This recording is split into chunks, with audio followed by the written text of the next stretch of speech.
Chacun des rapporteurs pour 5 minutes chacun.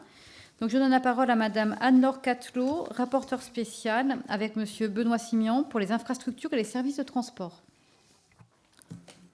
Madame la ministre, Mesdames les présidentes, Monsieur le Président, chers collègues, merci Madame la ministre pour votre intervention claire qui nous rappelle, s'il le fallait encore, que la mobilité est l'une des préoccupations majeures de tous les Français.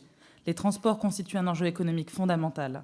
Pour les Français, le lien entre l'accès au transport et l'emploi est indéniable, et pour les entreprises, les voies de communication sont simplement vitales.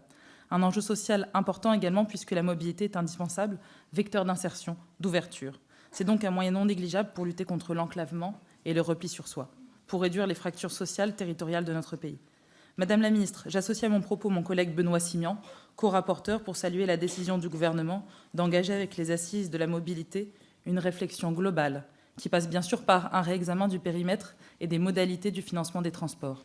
Nous souhaitons que ces assises redonnent la parole aux citoyens pour tenir compte de leurs besoins, de leurs attentes, de leurs usages.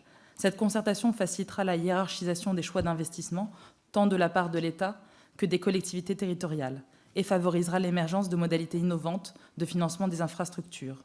Dans le même temps, il est nécessaire de préparer l'ouverture à la concurrence des services non conventionnés, notamment des TER. Celle-ci doit en effet permettre d'améliorer la qualité du service et de réduire le coût au bénéfice des usagers. Cela aura un effet levier principal d'amélioration du système ferroviaire. Les mêmes exigences d'efficacité, de qualité des infrastructures, de services rendus, de budget contenu dictent l'approche retenue dans le domaine aérien.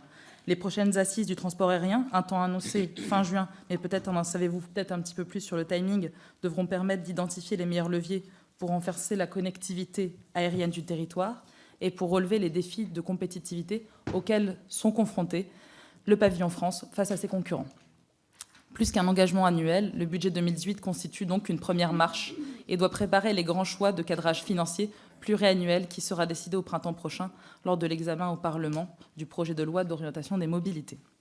Nous le savons, l'État ces dernières années n'a pas été toujours à la hauteur de son rôle en matière de transport. Des financements ont été négligés, tandis que d'autres engagements se sont accumulés, déconnectés des ressources disponibles. Cette situation a conduit à l'impasse budgétaire de 10 milliards d'euros que nous connaissons. Ce budget est un budget donc de transition, comme vous l'avez qualifié, en vue de la future LOM. Mais d'ores et déjà, nous constatons qu'il porte la marque de la sincérité budgétaire. C'est un gage de fiabilité pour la parole de l'État face aux acteurs qui ont besoin d'un cadre clair, de financement lisible et d'une programmation pluriannuelle. Le gouvernement prend soin d'inscrire dans le budget des dépenses qui ne figuraient pas l'an dernier et qui ont pu être financées cette année par des annulations sur d'autres postes de dépenses. Surtout, la diminution du taux de réserve de précaution de 8 à 3% apportera des marges de manœuvre inédites.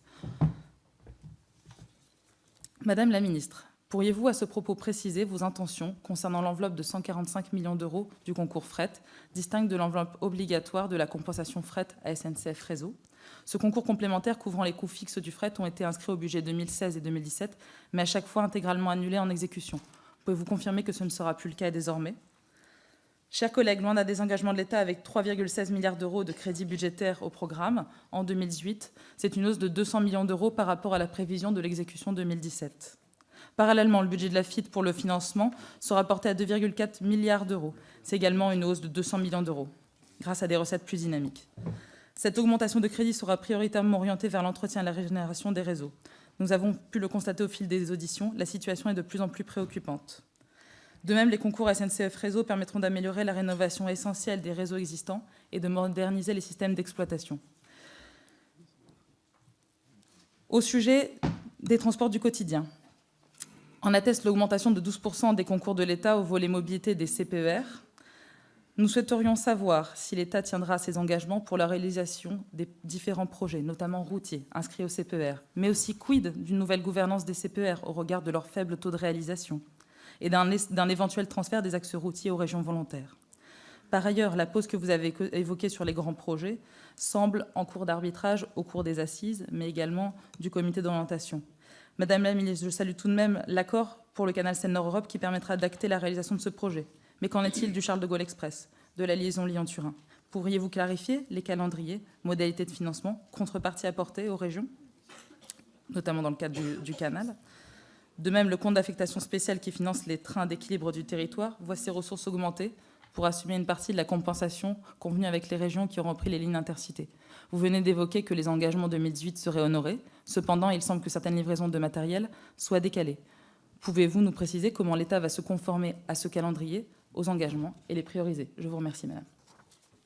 Merci, Madame Catelot. Je donne maintenant la parole à Monsieur Saïd